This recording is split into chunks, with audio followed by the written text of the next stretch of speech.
Boa tarde, pessoal. Vamos continuar nosso bate-papo aqui, agora com o eixo temático literatura. Vamos lá, gente.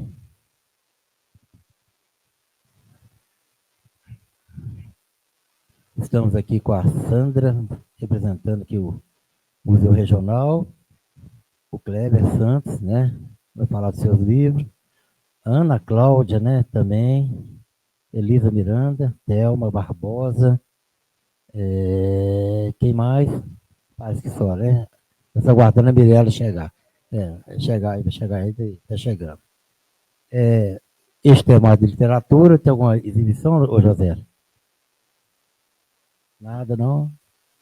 Não, né? Então vamos lá falar de livros, gente. Papo melhor do mundo. Falar de literatura. Literatura é também a minha praia. Amo ler e essa coisa toda. Tem ali o Pera Forte, que é jornalista, escreve também muito bem. Gosto muito dos artigos dele, muito bons, né? E vamos começar, nós podemos iniciar aqui com o Kleber, né? O Kleber é muito conhecido aqui como escritor, né? Já tem uma obra assim, com os últimos lançamentos, e o último livro, né? Depois de um processo, né, difícil, ele vai falar para a gente. Kleber, fala um pouquinho sobre a sua escrita aí, seus livros, sua aproximação com a literatura, como se deu essa coisa toda. Bom, eu sempre gostei muito de escrever. Minha vida inteira eu tive muita facilidade para escrever, para falar, mas eu me pautei muito, a princípio da minha carreira, com o social. Né? Eu era um colunista social do jornal Opinião, e justamente por causa dos eventos que eu realizava, eu me inseri na carreira de colunista social, mas sempre querendo algo mais, porque eu achava muito fácil fazer uma coluna social, porque retratava eventos, retratava quem é quem da cidade, as festas, enfim. Era algo que sempre se apresentavam para mim e eu não via essas inserções minhas no jornal, na coluna social, como sendo desafiador. Não era, porque já a coisa acontecia para mim e eu tinha a facilidade de dissertar sobre aquilo ali, de fazer, de ir aos eventos, de realizar os eventos, que também eram instrumentos para minha coluna, e eu buscava mais, eu gostava de desafio, eu gostava de escrever, até que eu comecei a fazer papel de freelance no jornal Opinião, começando fazendo reportagens, e eu entrei nesse universo de fazer todo tipo de reportagem, porque para mim era importante ter um contato com todo tipo de fato que se apresentava, né? Então eu comecei a fazer. Eu fazia desde uma reportagem sobre economia até esporte, casos de polícia. Então eu comecei a ficar mais eclético, mas tinha algo que me incomodava muito, que era justamente a minha vida, no sentido de tudo que já tinha ocorrido comigo, e que me incomodava de uma certa forma, porque eu vivi muito tempo com muitas questões não mal resolvidas com as pessoas, mas mal resolvidas comigo. E eu sentia necessidade muito grande de passar isso, de dar forma para tudo isso, e foi aonde eu tive a ideia de passar isso para um livro. A princípio, eu só escrevia, até que eu resolvi organizar tudo que eu escrevi e entendi que aquilo ali, não só no primeiro livro, né, não só me organizava mentalmente, emocionalmente, psicologicamente, mas eu via naquilo ali uma forma de chegar até o outro, que com toda certeza, até através de conhecimentos, né, através de amigos, de vivências que eu experimentei e que experimentavam os outros, eu resolvi que o livro seria um canal para que pessoas que tivessem passado pelo que eu passei pudessem, naquele livro ali, se enxergar e projetar suas vidas e ver que tudo que a gente passa, a gente pode transpor esses obstáculos e ter uma vida feliz, plena consigo mesmo.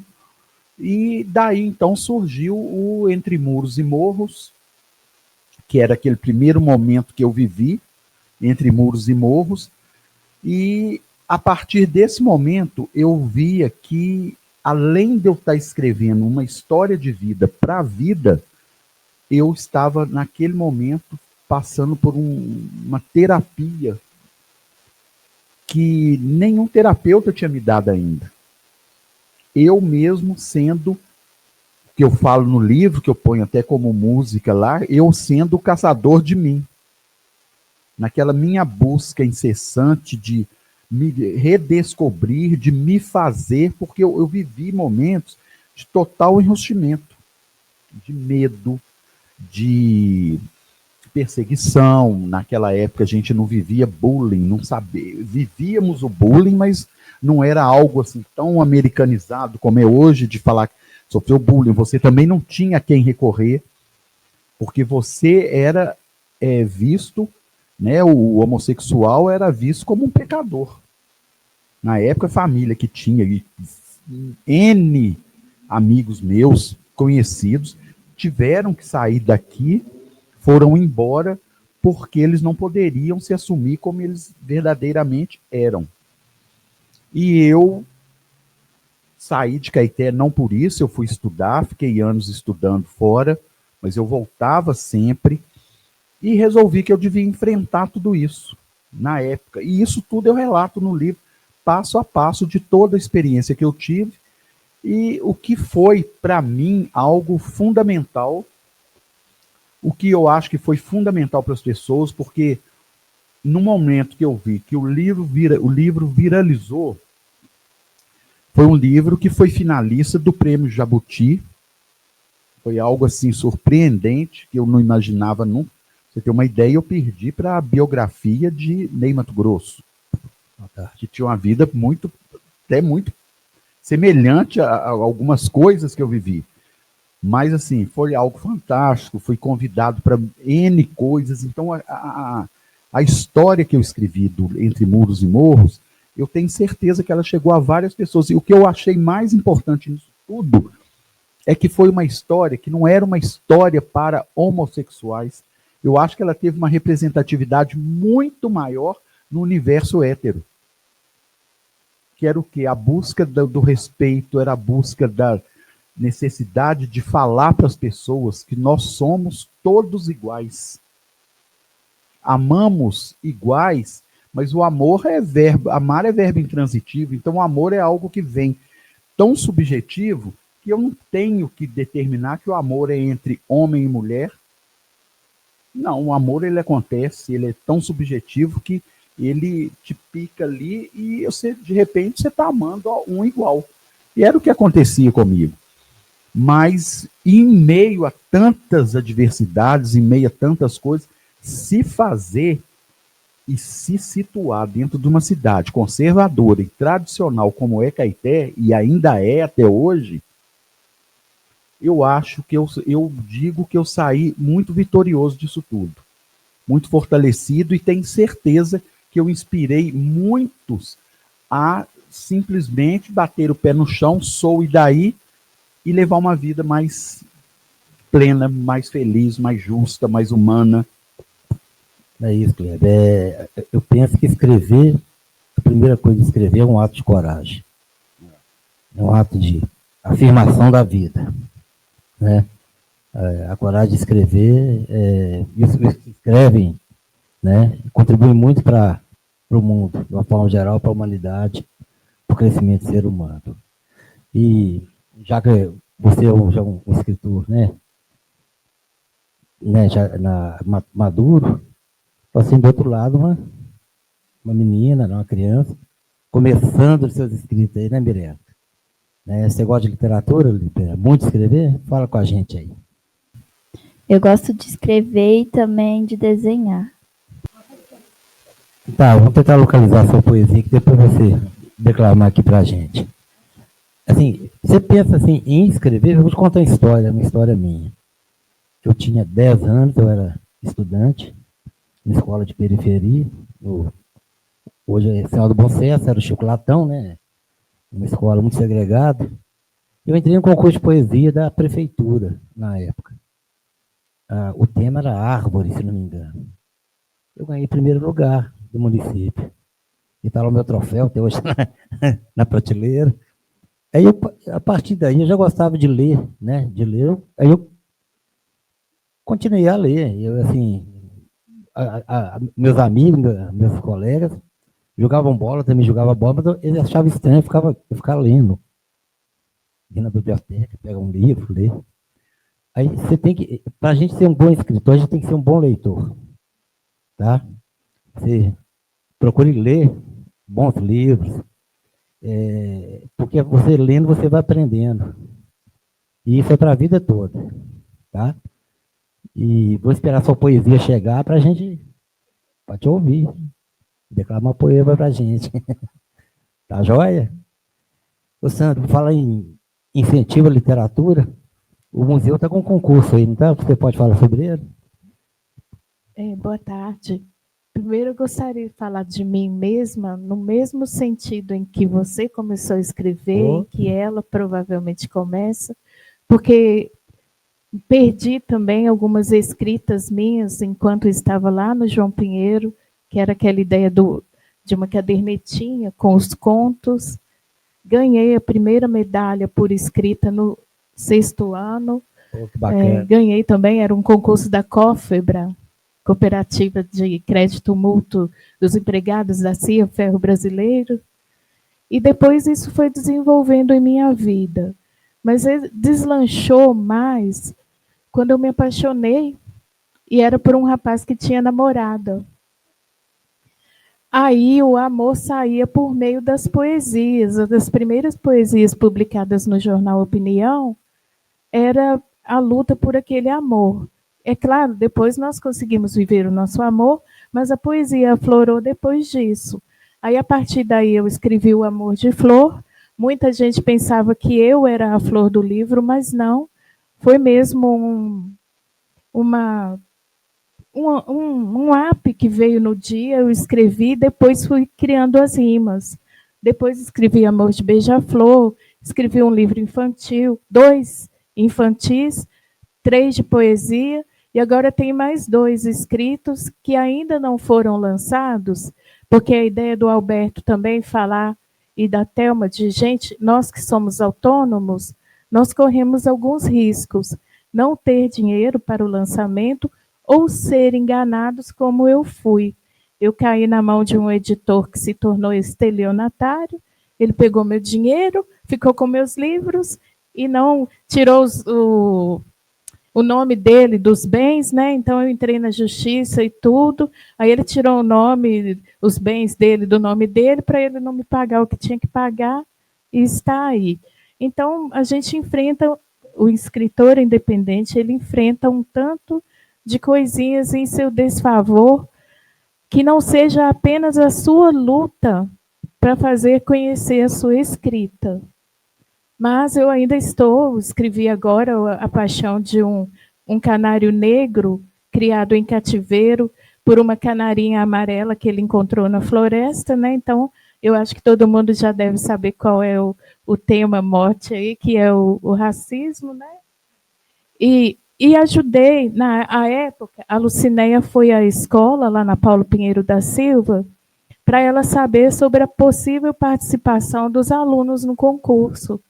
E o edital ainda estava em construção, aí ela me permitiu sugerir algumas informações, algumas indicações, alguns modos para se fazer essa busca. E aí eu coloquei a ela sobre quantidade de... Eu ofereci a elas ideias sobre quantidade de caracteres, sobre o tipo de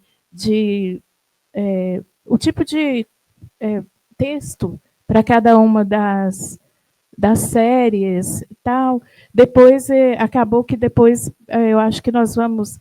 Ela quer refazer, né? Eles quer se refazer o concurso e quer dar uma olhada em outros tipos de trabalho para se fazer. É engraçado porque eu meio que ajudei a construir o regulamento e os meninos lá da escola na qual eu trabalho participaram. Então, ao mesmo tempo que eu incentivava para dizer a eles o que deveriam, o que poderiam, eu também não podia dizer que eu fazia parte de uma das equipes de observação. Eu olhei até, foi a redação do... Eu não poderia olhar do ensino fundamental anos finais, eu olhei do anos iniciais, né? Não tinha menino meu participando.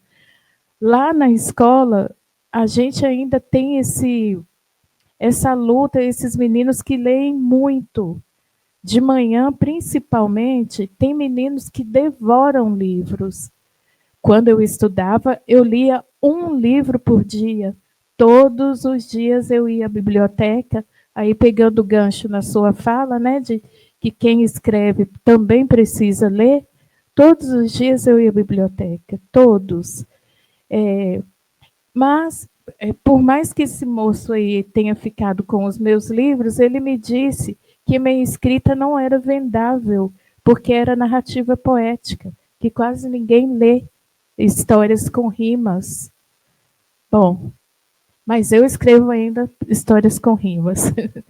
Mas, voltando à história, eu acho que o museu precisa mesmo dessa grande ligação com as escolas para chamar os alunos para virem a escrever.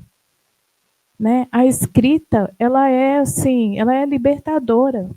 A minha escrita não era subjetiva, não era como a de Kleber, né, de mim mesma, mas ela era libertadora a partir do momento que ela criava um elo entre você e o seu leitor. Os meninos disseram para mim que o primeiro livro, que a Flor tinha que ter contado para o Beija-Flor do amor. Por que ela não contou para o Beija-Flor do amor dela? Então, esse retrato com o público, né, esse caminhar, esse contar com o público é bom.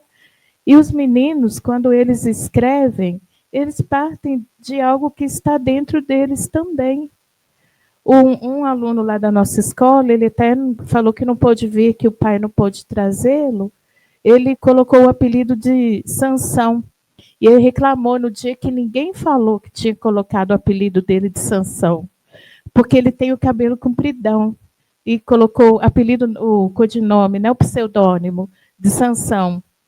Ele contou essa história ele contou uma história de alguém dentro de Caeté com magia, uma fada dentro de Caeté com magia. Então, eu acho que, assim, ao mesmo tempo, eles conseguem criar e estão interessadíssimos em participar do concurso ano que vem. Que bom, Sandra. Perdão. É um concurso de redação? O concurso do museu, ele não foi somente de redação. Ele embarcou, né? Ele abarcou vários... Teve poema, teve redação e teve conto. Então, assim, ele foi direcionado às escolas. Não, na verdade, ele nem foi somente direcionado às escolas, mas mais direcionado às escolas. Tudo bem. Depois você fala para a gente onde encontrar suas obras e essa dificuldade do mercado editorial, acho que a Ana Cláudia depois, né, pode falar um pouco para a gente, porque ela trabalha dentro desse mercado, né, de produção de livros, essa coisa toda. A época que ele veio junto com um grupo de escritores, então, entre aspas, eu não podia imaginar que ele não fosse idôneo. Também não as pessoas à época não imaginariam que ele não fosse uma pessoa idônea, né? Então, são percalços que a gente passa também e vencidos. Por que não? É isso mesmo. Tá, mas depois a gente volta para a Mirella, ela vai, né? Depois a gente volta para ela. Vamos continuar aqui. Ana Cláudia. Ana Cláudia, né? ela está aí com, parece que uma obra póstuma do Mauro, não é isso? O nosso querido amigo Mauro, né? Um escritor caetense que está no coração de todos, grandíssimo amigo, né? O Mauro deixou ótimas lições, ótimas lembranças, ótimos escritos aqui para a gente, uma pessoa que é eterna no coração de todos nós. Fala um pouquinho do livro do Mauro, Ana Cláudia, também aborda essa questão da dificuldade do mercado editorial também, né? Que você tem experiência nisso aí. Mas vamos no livro do Mauro aí. Boa tarde a todos. É sempre uma alegria poder discutir cultura, audiovisual, literatura, música, né? Sempre muito bom a gente reunir, né, pessoas assim que trabalham em prol da cultura na nossa cidade. Então, essa obra chama Histórias de Alguns. É o primeiro livro de conto do escritor Mauro Brandão. Ele já deixou tudo organizado aqui nesse livro. A ordem que ele queria que os contos saíssem, o prefácio, né? Ele solicitou ao nosso amigo poeta e escritor Jefferson Lima que escrevesse o prefácio. Só que aí, infelizmente, foram acontecendo outras questões, a saúde dele piorou um pouco. Para quem, né, não sabe, ele enfrentou um câncer durante 4 anos, uma luta muito pesada, muito árdua. E eu não gosto de falar assim, ele não venceu, né? O câncer venceu. Eu acho que não, eu acho que tudo na vida da gente são ciclos, né? E ele produziu muito, ele começou a produzir já mais tarde, apesar de ter começado a escrever muito cedo. O poema O Coveiro, por exemplo, foi o primeiro poema que ele escreveu com 6 anos. Ele aprendeu a ler com 4, então, assim, ele sempre foi além, né? E, apesar disso tudo, ele se dedicou à escrita já mais tarde.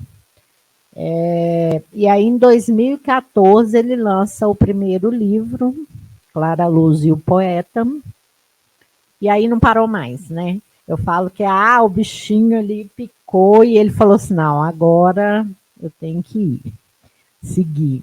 Aí logo depois de Clara Luz e o Poeta, veio Na Solidão do Outro, depois Voltei Formiga, e aí depois lançou o primeiro de poesia, que foi Poemistérios do Amor e da Guerra.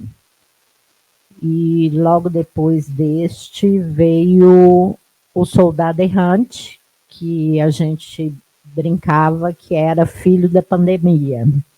Ele foi lançado durante a pandemia. E aí ele deixou esse aqui, né? Histórias de Alguns, já organizado, e a gente pretendia lançar em 2022, só que aí ele faleceu. Aí eu falei assim, não, agora eu tenho uma missão, né? Que é colocar esse livro para os leitores. Então, o trabalho não foi muito difícil, porque ele já tinha deixado tudo encaminhado. Foi mesmo tentar encontrar uma editora que se interessasse pelo livro. Fiz uma apresentação, né? Uma apresentação do livro e consegui junto à editora Letramento, que é a editora que lançou os primeiros livros de Mauro, para produzir esse livro. Então, é um livro que tem contos diversos, você pode encontrar aqui comédia, drama, fantasia. Então, é um livro que está muito interessante, muito gostoso de ler, né? E quem tiver interesse em adquirir, pode entrar em contato comigo, que eu não fiz ainda lançamentos aqui em Caeté, nem em outra cidade. Eu pretendo fazer ainda, mas como a vida da gente é tão corrida, né? Como as pessoas já comentaram aqui, que é tudo muito difícil para a cultura, né? Que envolve a cultura. Porque um escritor, ele não é só escritor, né? Ele tem que ser escritor, produtor, divulgar suas obras, vender suas obras, né? Correr atrás de um monte de oportunidades para que sua obra alcance o leitor. Isso realmente é muito difícil. E como eu estou assim, num momento profissional de trabalho bem vibrante, vamos dizer assim, eu estou adiando um pouquinho realizar o lançamento deste livro. Mas em breve, acredito que a gente já vai estar conseguindo organizar aí os lançamentos. Aí vamos falar sobre a questão do... Tá longe? A questão do mercado editorial, né?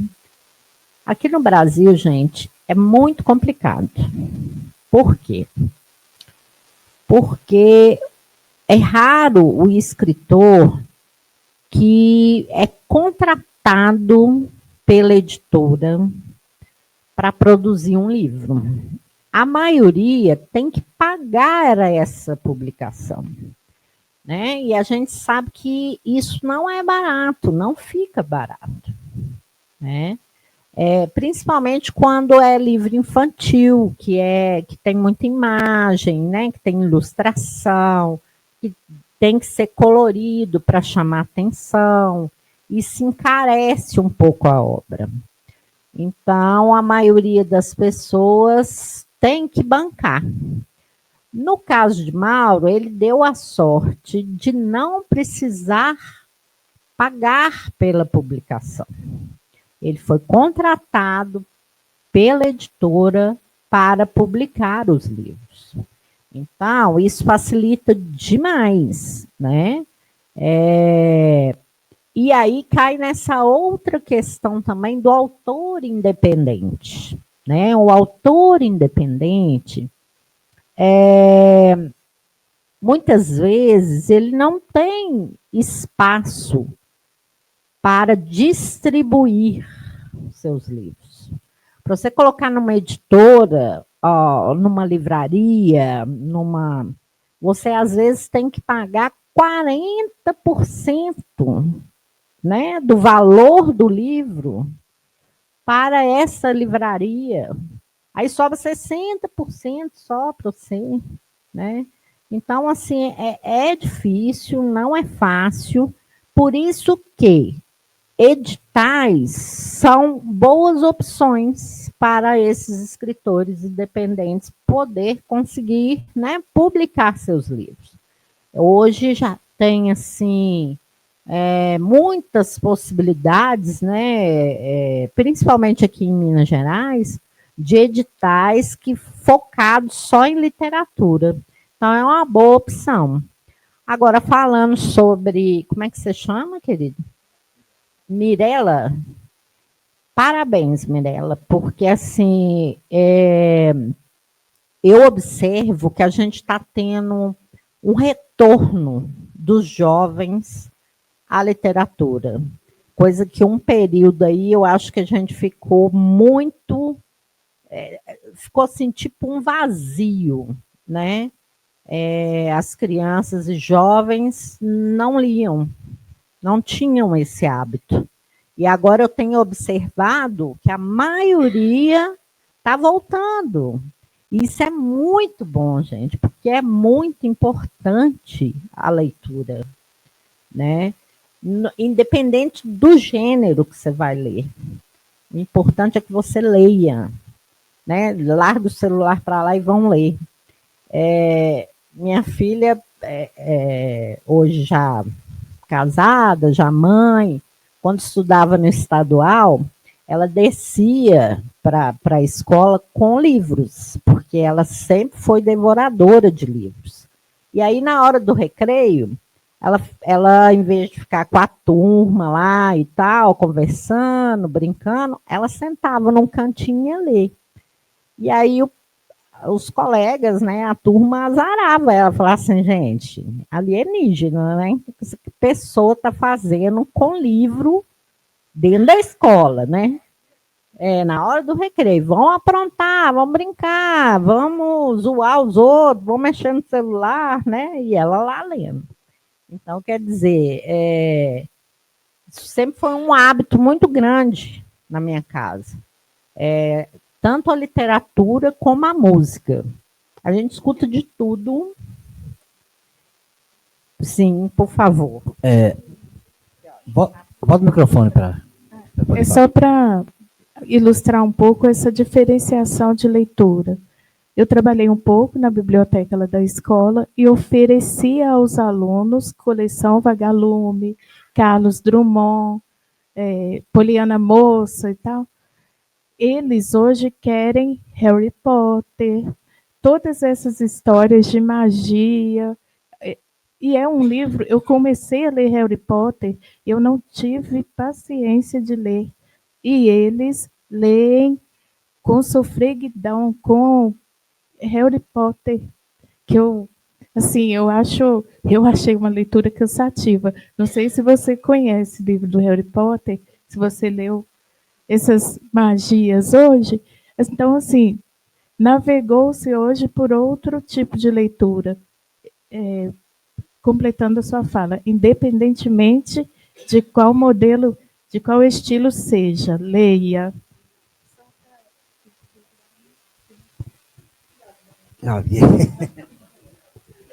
É pipoca.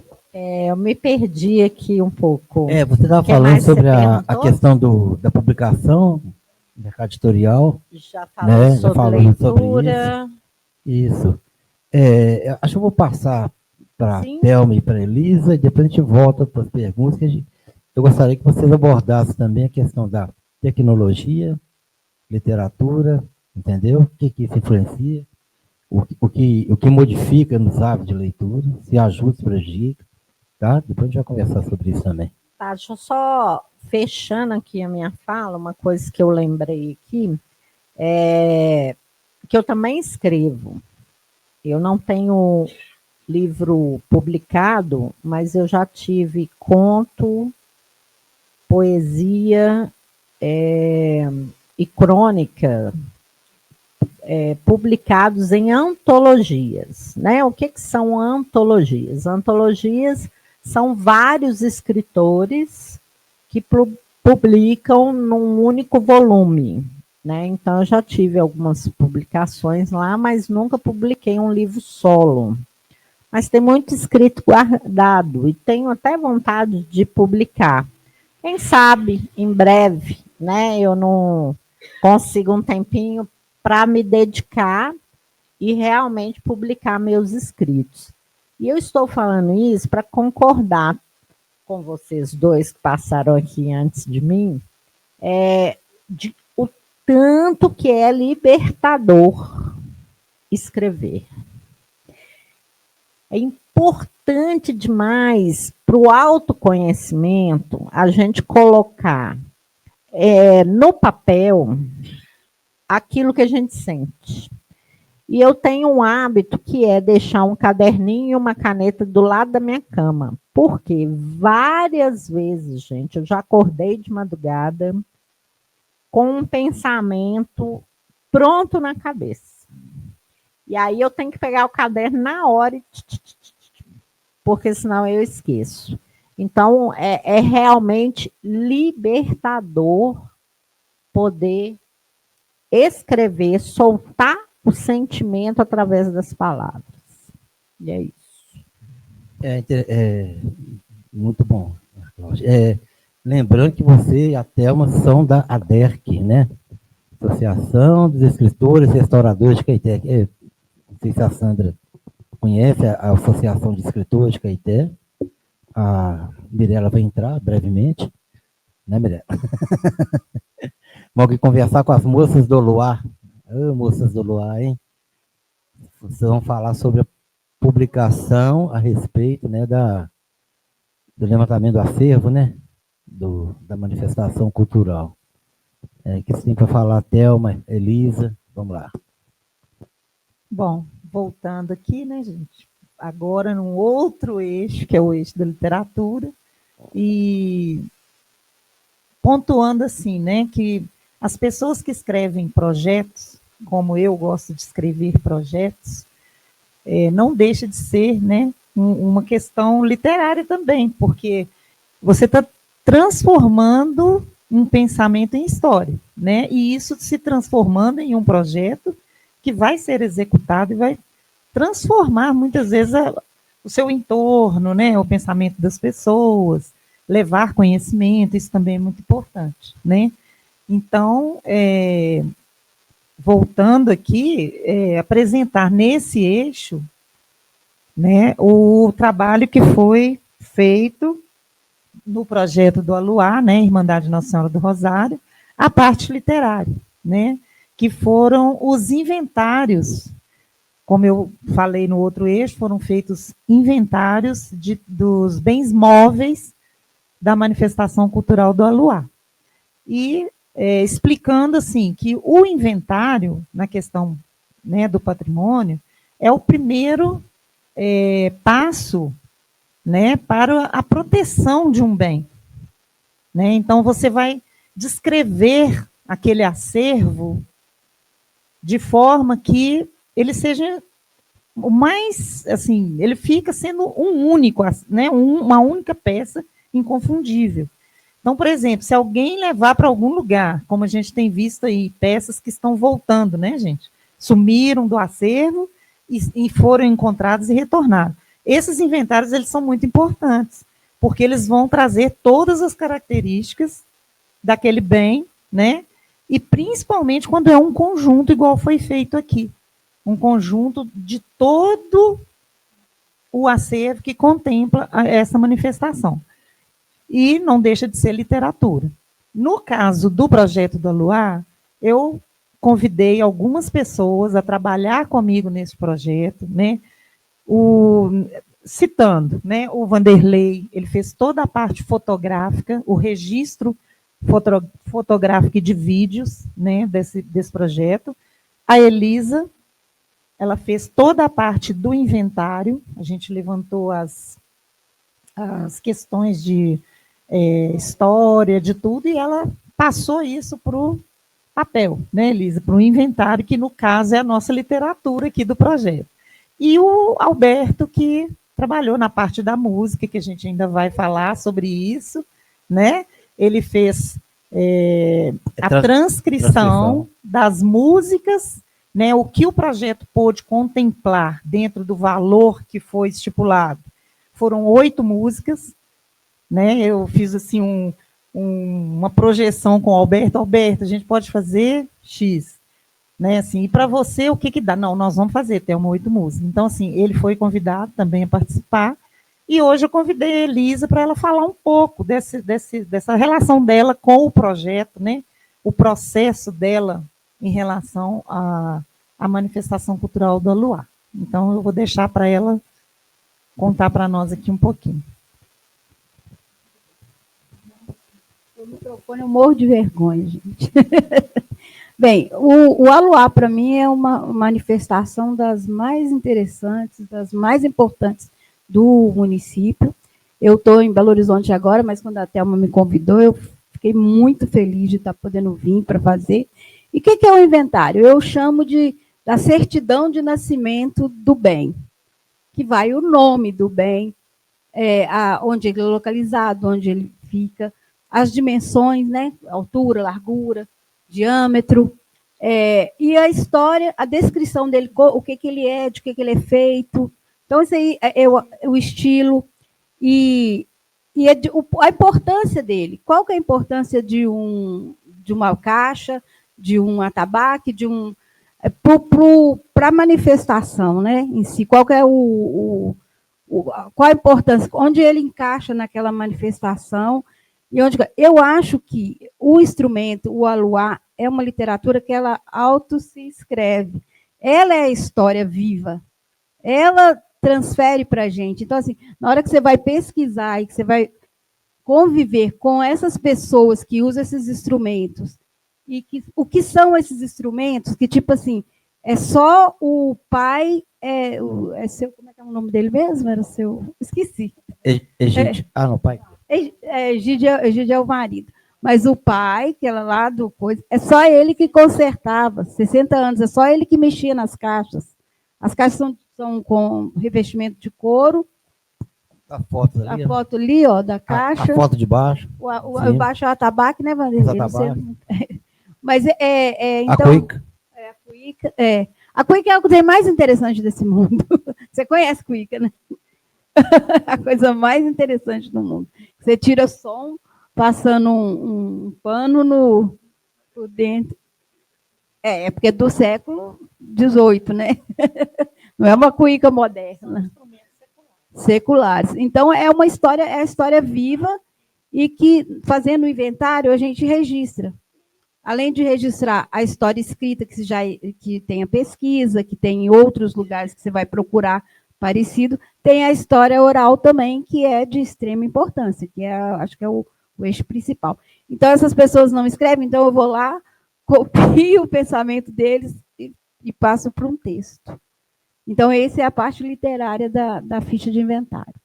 Aí, abrindo aqui, posso dar uma sugestão que eu fiquei pensando enquanto todo mundo falava? A importância de terem autores, escritores, e até a história do Aluá, da Cavalhada, num município tão rico como Caeté. Então, vão sugerir incluir esses textos, porque eu tinha uma coluna no jornal da prefeitura que chamava Memórias de Caeté. Eu resgatava histórias antigas e escrevia. E 2 textos que eu reescrevi foram usados numa prova de concurso, alguma coisa assim, que eu fiquei super lisonjeada. Então, por que não usar texto de autores daqui e a história daqui nas apostilas municipais, sabe? Vamos trabalhar isso aí, valorizar, junto com a Secretaria de Educação, o uso de textos. Não precisa buscar outras literaturas, vamos trabalhar a literatura daqui, com a realidade daqui, né? Porque já vimos que tem coisas fantásticas em qualquer idade, né? Então, dá um orgulho na gente, não dá? Então, eu acho assim, então, essa é a minha sugestão, Vanderlei, para ficar aqui, vocês que estão ligados à cultura, tá trabalhando isso aí. Tá? Não, muito bom, muito bacana. A gente percebe que a gente transitando por essas diversas formas de literatura, né, seja prosa, seja poesia, seja literatura com enfoque mais técnico, né? Todos têm seu valor e sua importância. Agora, gostaria de convidar o Alberto Magno, nosso fantástico músico, para falar um pouco como é que essa coisa da transcrição de uma obra musical para o papel e para a preservação da memória dessa música. Aqui mesmo.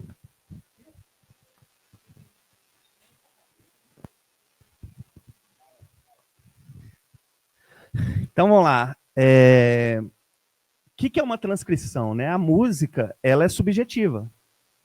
A gente não consegue pegar uma música. E a partitura, ela nada mais é do que concretizar a parte subjetiva da música. Então, resumindo rapidamente, todo mundo sabe que existem 7 notas, na verdade, na nossa música são 12, né? Então, o que a partitura faz? Ela fala, é um dó, mas qual dó? Ele pode ser grave, médio. Quanto tempo que ele dura no espaço? Um tempo, enfim, resumidamente. E quando eu recebi o convite para participar, eu falei, não, isso aqui é muito sério, porque a gente está trabalhando com músicas centenárias, né? Passada de tradição em tradição, oralmente. Então, a partitura nada mais é do que colocar isso no papel, literalmente. Então, quando a Thelma me mandou os áudios, teve áudio que eu segurei para não chorar, de verdade. Assim, eu fiquei muito emocionado. E eu tentei, eu só transcrevi, porque é um trabalho minucioso. Pouca gente, não é puxando sardinha, não, mas é pouca gente que faz isso. Eu transcrevo, eu tenho método lançado desde 15 anos de idade que eu mexo com partitura. Então, quando a Thelma me procurou, eu falei, eu vou fazer isso de manhã com a cabeça... Você tem que estar com a cabeça muito boa, né? Não adianta você fazer isso com a cabeça quente. Tinha hora que eu pegava as partituras e eu quis ser o mais fidedigno a cada nota que elas deram, né? A nota certa, a duração certa. E eu escrevi a melodia que eles cantavam, o que a percussão está fazendo. Então, eu até falava com a Thelma, tem paciência, que isso não é um trabalho que você faz assim. Tem gente que faz para os cocos, eu não, né? Não tem que você faz assim. E eu tinha total noção da responsabilidade que era registrar para eternidade essas músicas. Teve música lá que eu segurei para achei lindo, lindo, lindo. E eu perguntava, Thelma, o que eles estão tocando? Tinha essa cuíca, porque a cuíca deles é diferente. A que a gente conhece é aguda, né? A deles é o grave do negócio. Eu falava, Thelma, o que é isso? O que é o instrumento? Porque eu nunca tinha escutado esse som. Não, e eu achei fascinante. Aí que eu fui ver, praticamente eu fui ver hoje o instrumento. Não, aí o vídeo Aí eu vi o link assim, cara, isso que é a cuíca que eles usam. Tal. Mas enfim, eu tentei ser o mais fidedigno, levando em consideração que são obras centenárias. Teve um episódio que eu achei interessante também, não alongando muito, que eu pedi a Thelma para gravar de novo. Falei, Thelma, eu tenho que ouvir a nota certa, porque aí a Thelma pediu para eles gravarem, e eles gravaram em outro tom do que eles tinham gravado no inicial.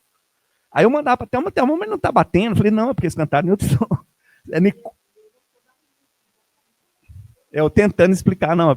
Falei, ó, aqui ela tem lá. Aí eles cantaram em Ré sustenido. Aí...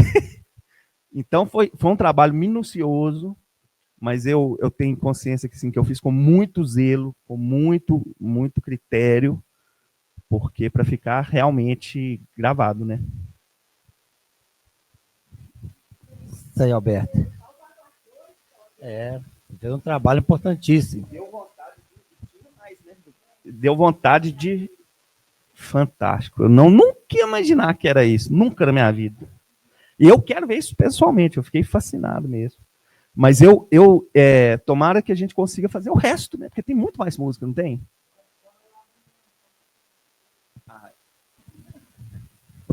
Então, voltando aqui, o material está aqui, viu, gente? Depois, se vocês quiserem dar uma olhada, né? Vou deixar aqui por enquanto para o pessoal ver. O Alberto, ele falou assim, Thelma, eu estou achando interessante, porque eu moro aqui do lado de Morro Vermelho, mas eu quase não posso nem falar que eu conheço Morro Vermelho, você lembra? E aí eu não estou entendendo o que você foi buscar lá no Morro Vermelho. Aí eu expliquei para ele, falei, não, Alberto, mas tem tudo a ver com você, porque são músicas. Né? E música é música, não vai mudar a questão de notas, mas eu não entendo nada, né, gente? E ele falava assim, mas não é esse tom, é lá não sei do que. E eu falei, meu Deus do céu, aí eu... Tá, Alberto, pera aí, Tiquinho, que eu vou conversar lá no morro. Aí eu ligava para Dani, que dá para você gravar para mim, sem barulho no fundo, sem cachorro, sem nada, para ver se ele descobre. Aí foi aquele negócio, né? Para lá e para cá. Ele falava comigo, eu falava com a Dona Vera, a Vera voltava para mim, eu voltava para o Alberto, mas saiu, sabe? Então, assim, ficou perfeito. Perfeito. Quem ouviu, né, Alberto? Nós só tivemos elogios sobre isso. E o mais importante é que as partituras estão resguardadas, né? Isso aí é para a vida toda. Isso é uma partitura. O trabalho dele foi completo. E, além disso, nós temos as filmagens, né? Tanto deles cantando e tocando, quanto as filmagens de Alberto, que ele me mandava, como é que chama o... Nós estamos entrando agora no eixo da música, que é o próximo. Já estão misturando. Anotar a presença aqui do Getúlio. Getúlio Tal, outro grande artista de Caeté, né? Aí depois vai estar presente aí. Mas assim, aí resumindo, né, esse eixo aí ainda, o Alberto foi de grande importância, né, nessa questão aí de fazer um complemento para esse projeto, que é a música, né? Não poderia acontecer o Aluá sem as músicas, né, e sem esses instrumentos, né? E eu só tenho a agradecer mesmo ao Alberto, a Elisa, né, por a gente ter tido a oportunidade de trabalhar juntos, né, Elisa, e nós continuamos trabalhando juntas, né? Mas eu gostaria até de convidar, né, a todos para acompanhar amanhã no Morro, quem puder divulgar. Amanhã vai acontecer a festa do Aluá, né? Depois de 1 ano que o projeto, no final do ano passado, ele foi lançado e tudo, amanhã já está acontecendo novamente a manifestação cultural do Aluá. Quem tiver interesse, a partir de 14 horas, né, na Igreja do Rosário, não é isso? Lá na Igreja do Rosário, não é na Matriz, viu, gente, que acontece. É na Igreja do Rosário, não sei se todo mundo conhece, segue, né? Sentido Raposos. Sentido Raposos, tem a Igreja do Rosário, dos Pretos, de Morro Vermelho, e vai acontecer o Aluá lá a partir de 14 horas, tá? Agora, mudando um pouco esse eixo aí, que ele falou sobre a DERC, né? Então, eu gostaria de falar um pouco também sobre a DERC, que é a Associação dos Escritores e Restauradores de Caeté, que eu fico até muito orgulhosa quando eu vejo, né, igual a Mirella aí, que pode ser uma futura associada da DERC, quem sabe, né? A DERC funciona desde 2018, mas funcional mesmo, né? Foi a partir de 17, tá bom. Então, a partir de 2017, nós começamos, né? Eu, Mauro e Ana Cláudia tivemos esse insight, assim, de fazer uma associação que pudesse abraçar os restauradores e escritores. Porque o princípio da ideia nossa foi até assim, uma coisa muito interessante, que foi a história de Zé Brandão, né? Você lembra? Aí a gente falava assim, eu falei, não, Mauro, mas está tão às beiras de Zé Brandão fazer 100 anos, que merecia um livro, né? Aí ele falou assim, pois é, mas a gente precisa de vocês para fazer a pesquisa e passar para nós, para a gente escrever o livro. E aí começou, né, essa história da ADERC. Aí nós resolvemos, né, a questão da associação e tudo. E até hoje a gente vem, né, tentando, assim, colocar projetos bacanas, né, através da ADERC. A gente já fez o Poesia em Movimento, né, que foi feito um concurso de poemas e poesias em Caeté, para que as poesias escolhidas, né, os que foram, né, participaram, passaram por isso.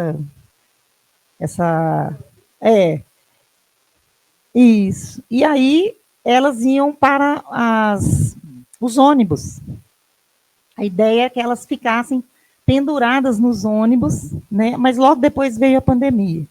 E com isso as coisas foram se dificultando ali, porque não era viável ter um papel lá que não poderia ser higienizado a todo momento. Então, parece que esse projeto ainda está, né, assim, um pouco suspenso lá. A gente está tentando, né, Ana Cláudia, ver se consegue executar, né, terminar de executar, porque ele foi executado.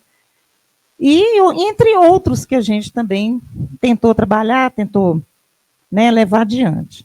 Mas hoje não, né, de uns 2 anos para cá, nós tivemos, o que a gente gostaria até de fazer, tipo um lançamento aqui hoje, né?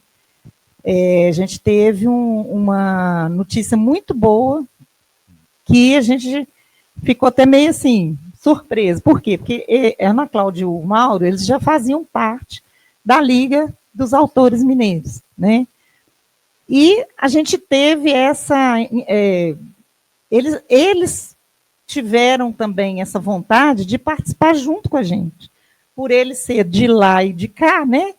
E hoje nós estamos, assim, praticamente lançando aqui para vocês e para outras pessoas que vai haver uma fusão entre a ADERC, né, e a Liga de Autores Mineiros. Então, vai se tornar uma coisa muito maior, uma coisa mais abrangente, uma coisa mais Minas Gerais, porque até então a ADERC é Caeté, né, restrito a Caeté, autores de Caeté, e agora nós vamos começar projetos e trabalhos incluindo artistas também. A Ana Cláudia vai falar um pouco sobre isso, né, Ana Cláudia? E a ideia é essa, que seja uma associação que até então em Caeté não tem outra, desde essa época, só nós trabalhamos nessa linha, né, de raciocínio, né, de escritores e restauradores. E eu falo que todos nós somos cientistas, né, gente? Porque a gente pesquisa muito, tanto o escritor quanto o restaurador. A gente gosta muito de pesquisar e aprofundar e escrever e por aí vai. Mas eu acho que vai ser uma coisa muito boa para Caeté. Nós estamos com uma expectativa muito boa. Bacana. Vou passar para a Ana aqui para ela falar um pouco. Deixa só um minuto. Eu vou, antes, depois que a Ana falar, eu vou. Não, a Miriam vai premiar a gente no final, nos brindar, acompanhar. É o final. Fala um pouquinho, Ana Cláudia, sobre isso aí. Então, Só um minuto. Eu vou contar a presença aqui da Darlan Conrad, presidente da Fundação Casa de Cultura de Caeté. Obrigado, Darlan, pela presença. Nos honra muito. Então, a DERC, como o Thelma falou, nós só não podemos esquecer de Lilinho, Carlos Caetano, né, que mora ali na Quitandinha, restaurador, que na realidade a ideia, quem plantou a ideia na minha cabeça e na de Mauro foi Lilinho. Lilinho ia lá em casa para conversar com a Mauro e falava assim, não, gente, a gente tem que ter alguma coisa para poder fazer, para poder movimentar Caeté, os escritores e restauradores. Então foi Lilinho que teve essa ideia e ficou plantando na cabeça da gente lá, e eu falei assim, então, peraí. Aí Mauro gostou, mas como Mauro sempre foi aquela pessoa que viajava muito, né? Aí coube a mim falar assim, olha, então é possível fazer assim. Aí, Thelma, vamos, Thelma, caminhar, fazer essa bagunça dessa ADERC funcionar. E assim foi. Nós fizemos muita coisa enquanto ADERC. O Poesia em Movimento foi um, né, desses. Esses dias mesmo, acho que foi mês passado, numa reunião do conselho, eu chamei a Thaisa, né, a secretária de Cultura, e perguntei para ela, você achou, né, os poemas do projeto Poesia em Movimento? Porque precisa pôr nos ônibus, né, porque ficar essas preciosidades aqui guardadas dentro de uma caixa não dá, né? Aí ela me prometeu que vai verificar a possibilidade de... porque sabe o que vai precisar? Embaixo tem a logo do governo da época. Então, tem que trocar. Não pode colocar agora daquele jeito. E como está tudo pronto, porque ele é plastificado. A questão toda na época da pandemia era porque não tinha funcionário suficiente para poder ficar higienizando a cada viagem. E outra, numa mesma viagem a pessoa poderia se contaminar, né?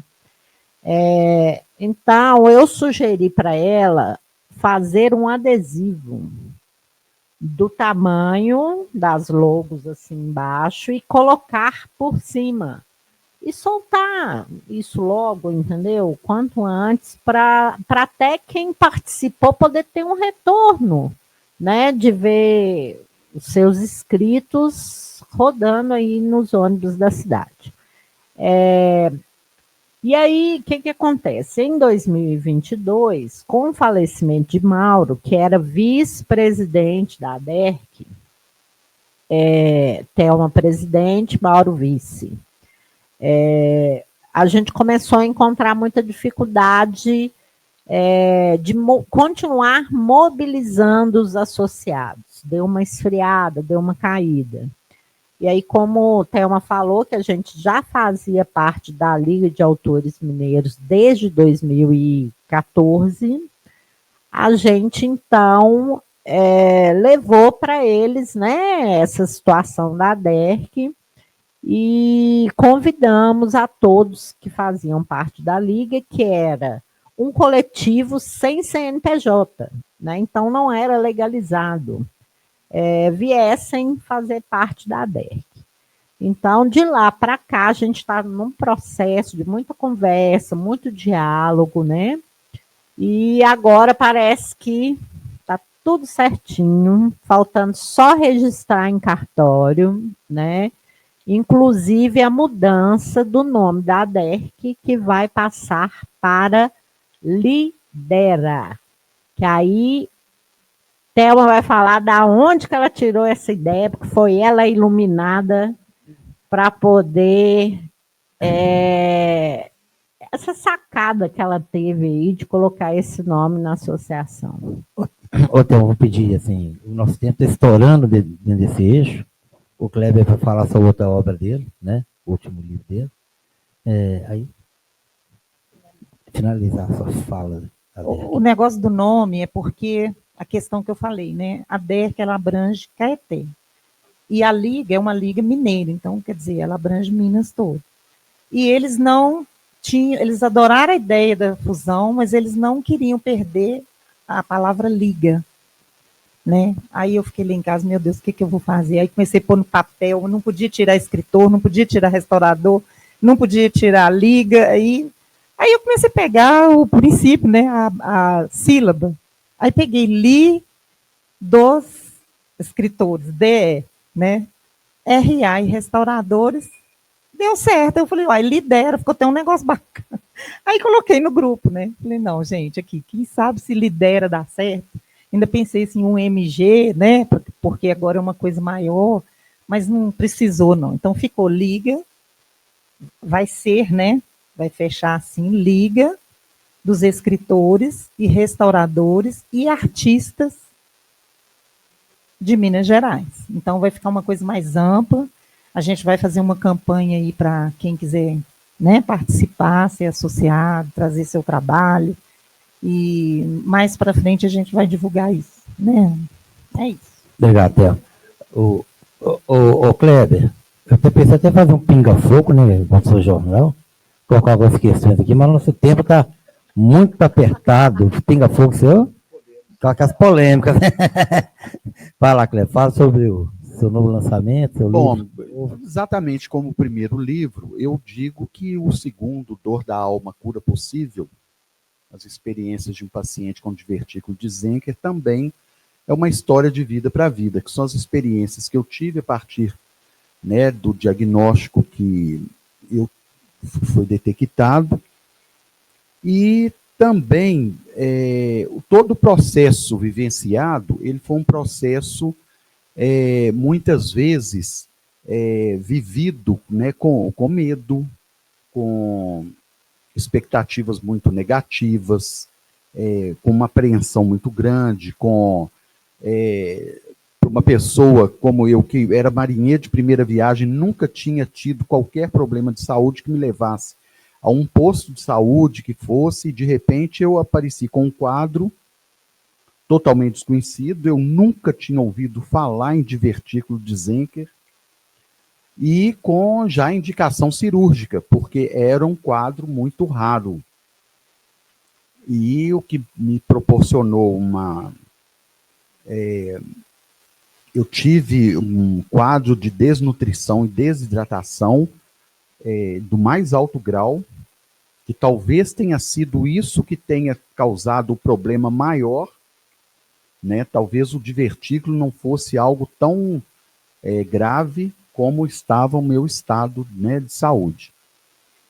E, na realidade, entendendo isso, entendendo quanto essas questões que envolvem a saúde são tão delicadas e amedrontam, muitas pessoas acabam se sucumbindo diante de algum problema que não tomou qualquer providência, o medo, muitas vezes, foi, né, responsável por pessoas se sucumbirem mesmo. Então, eu, dentro do hospital, vivenciando tudo que eu vivenciei, experimentando tudo que eu experimentei, nos 2 dias que eles me tiraram os acessos, que eu já estava fortalecido e já estava confirmada a cirurgia, me deu um insight, eu falei assim, olha, eu vou escrever. Comecei a digitar no telefone mesmo o livro, comecei a escrever, e em 2 dias, 17 e 18 de novembro de 2024, eu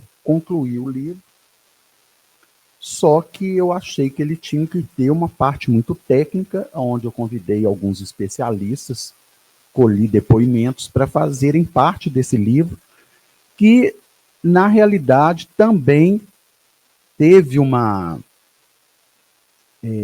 repercussão fantástica, muito surpreendente, porque foi um livro que foi escolhido para o Dia do Hospital pela Prefeitura de Belo Horizonte. Ele foi o enfoque do Dia do Hospital, foi esse livro que foi traduzido para um documentário.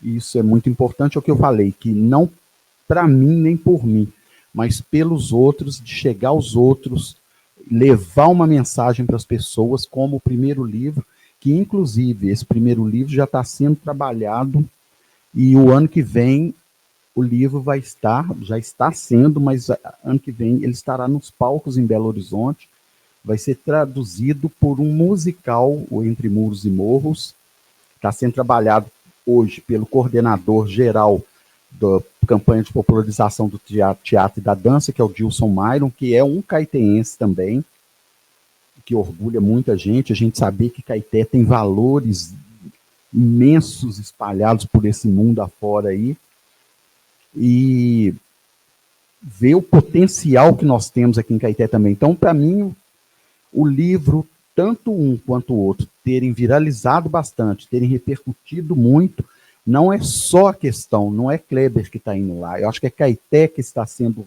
mostrada, são os valores que nós temos aqui, que estão sendo mostrados aí, né? Eu participei pela 2ª vez da Bienal Mineira do Livro, e isso é muito importante, porque você vê que a sociedade está pulsando lá fora. Então é um lado bonito da cidade, que eu acho que merece ser visto, seja a história que for, seja o que você passou, desde que você possa contar um pouco da sua história para o mundo, para as pessoas, e saber que elas tiveram esse encontro com você, para mim foi o marco, o mais importante de tudo isso, foi poder ter chegado ao outro como eu cheguei. Muito bom, Kleber. Pode falar, Ana Cláudia. E eu acho importantíssimo porque ele também é um alerta para quem não conhece essa doença, né? E como você falou aí, que você colocou parte mais técnicas, né? Poder alertar, porque às vezes eu, por exemplo, nunca tinha ouvido falar, eu ouvi através de você. Então, às vezes, a pessoa está passando por uma situação que não sabe o que é, né? E aí, de repente, encontra no seu livro ali, ó, falar assim, ó, peraí, assim, acendeu o alerta aqui, né? Vamos verificar se é essa doença, né? Eu tive alguns retornos de pessoas que estavam com os mesmos sintomas, porque, para começar, o divertículo dizem que ele é assintomático. Então, você confunde ele muito com refluxo. E a sua debilidade, ela é muito confundida posteriormente com depressão, que até eu fui diagnosticado com depressão, que surpreendeu muita gente, que falei, não pode ser depressão, não é o perfil dele. Mas a sua debilidade, você vai ficando fraco, quer dizer, você já não tem poder de reação, né? Mas muitas pessoas me retornaram até com exemplos de familiares que tiveram aquele alerta a partir do que eu relatei, do que eles viram, né, e assistiram, e que foram diagnosticados com divertículo de Zenker. E, felizmente, em fase inicial, que era o que eu perdi, porque a fase inicial ela é curativa dentro de casa. Então, era um divertículo de até 2 centímetros, ele é plenamente tratável em casa. De 2 a 4 é recomendação cirúrgica, o meu tinha 10. Então, quer dizer, muita gente tive esse feedback, falei assim, bom, então já valeu, já foi importante, da mesma forma que o primeiro livro também vai para os palcos o ano que vem, e eu fico muito feliz com isso. Gente, caminhando para o final, vamos pedir a Sandra, a Mirella é final, grande finale. Fala rapidamente, né? Onde encontrar suas obras. Outra coisa também que eu gostaria de levantar, questão da tecnologia, inteligência artificial na literatura. Falar rapidamente, muito rapidamente sobre isso. O Vanderlei, nesse momento eu não tenho mais dos livros, porque todos que estavam comigo já foram vendidos, né, nas papelarias aqui na cidade. Eu tenho ainda alguns comigo, mas os outros estão na mão do estelionatário, né? Então, ele não me entregou, né, os restantes, os quais eu deveria ter. E tem o mais recente, esse do canário dos canários, negro e a silvestre, ele está num concurso, aí ainda não posso divulgar, veicular, mas também é essa ideia de buscar alguém mais idôneo para poder fazer o meu livro, né? Para eu poder, porque é realmente nós por nós. Quando não se tem esse, né, alguma editora que se interesse por aquilo, né, por aquilo que você escreveu, então é mais difícil por você fazê-lo. Eu tenho alguns, lá na escola na qual eu trabalho, tem alguns, no estadual no qual eu trabalhei também tem alguns, sabe? Mas assim, ainda, a venda, havia alguns na igreja matriz São Francisco, sabe? Mas no mais os que estavam na papelaria Teles Universo, na papelaria ali na avenida, eles foram vendidos. Aí, nesse imediato, eu não tenho mais deles. Que bom que foram vendidos, né?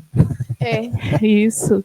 E o Amor de Beija-Flor, eu estou fazendo para contar a história onlinemente. Até um neologismo, né? Onlinemente. Porém, os desenhos são feitos por mim, em Word mesmo. O Word e PowerPoint, que eu ainda sou um pouquinho antiga nessa coisa de criar não sei o quê. Aí, o Word e PowerPoint. Então, eu estou começando a contá-lo nesse formato online, né? Eu tenho um canal no YouTube que eu usei para publicar uns vídeos do estadual, do colégio estadual. Então, eu planejo fazê-lo por aí, espero a ajuda da divulgação. Já falei com os meninos na escola para me ajudarem, né, nesse processo. Eu recebo o feedback deles a respeito dos livros que eles leem lá. Apesar de o moço ter dito que narrativa poética não é muito lida, mas como conta a história de amores, isso interessa aos alunos, né? Conta a história de amor de beija-flor, amor de flor, aí interessa um pouquinho a eles. Que bom que a meninada está lendo de novo. Né? Eu tenho observado muito esse caminho. Agora, Mirella está aí, a nossa mais jovem escritora. Mirella, nesse momento, ela representa todos, desde o ensino fundamental inicial até o ensino médio. Ela vai representar todos os alunos. Tá vendo, Mirella? Fica de pé ali e declama a poesia para a gente. Olha lá.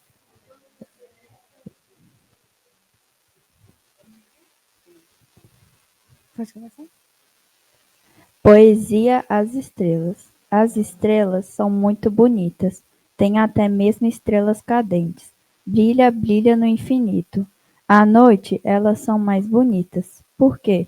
Porque elas ficam mais brilhantes na escuridão. As estrelas são interessantes. Elas são partículas do Sol. Tem várias lendas sobre elas. À noite, enquanto você olha, mais estrelas aparecem. Se você reparar, vão ter sempre 3 estrelas juntas. O nome delas são Três Marias. Agora, é a verdade que o céu fica mais lindo com elas? É uma verdadeira perfeição.